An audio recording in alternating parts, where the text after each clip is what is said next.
Edakochi south Sreedharma Sastha ക്ഷേത്രത്തിൽ പ്രതിഷ്ഠാദിന മഹോത്സവത്തിന് തുടക്കം കുറിച്ചു.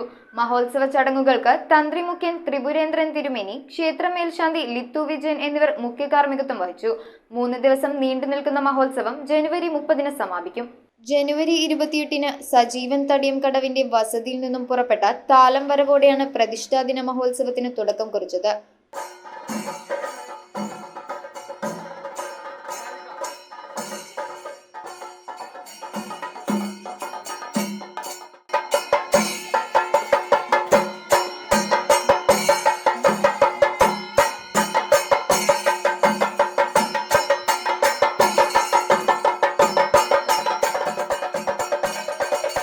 തന്ത്രി മുഖ്യൻ ത്രിപുരേന്ദ്രൻ തിരുമേനി, ക്ഷേത്ര മേൽശാന്തി ലിത്തു വിജയൻ എന്നിവർ ക്ഷേത്രം ചടങ്ങുകൾക്ക് മുഖ്യ കാർമ്മികത്വം വഹിച്ചു. മഹോത്സവ ദിവസങ്ങളിൽ ദീപാരാധന, അത്താഴപൂജ, പള്ളിയുണർത്തൽ, ഉഷപൂജ, നാരായണീയ പാരായണം, താലം വരവ് എന്നിവയും ഉണ്ടാകും. ജനുവരി 30-നാണ് പ്രതിഷ്ഠാദിന മഹോത്സവം സമാപിക്കുന്നത്. പ്രതിഷ്ഠാദിനത്തോടനുബന്ധിച്ച് ക്ഷേത്രത്തിൽ വിവിധ കലാപരിപാടികളും അരങ്ങേറി.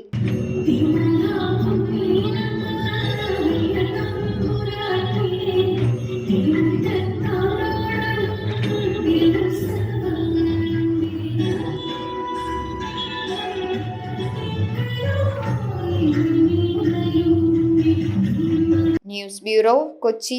ഏറ്റവും അധികം വിപുലമായ കളക്ഷനുകളോടെ കേരളത്തിലെ ഏറ്റവും വലിയ ലൈറ്റ് വെയ്റ്റ് ജ്വല്ലറിയായ ജയ്കോ ജ്വൽ ഫെബ്രുവരി 8-ാം തീയതി മുതൽ ഇടപ്പള്ളി ടോൾ ജംഗ്ഷനിൽ പ്രശസ്ത സിനിമാ താരം അഞ്ജലി നായർ ഉദ്ഘാടനം ചെയ്തു.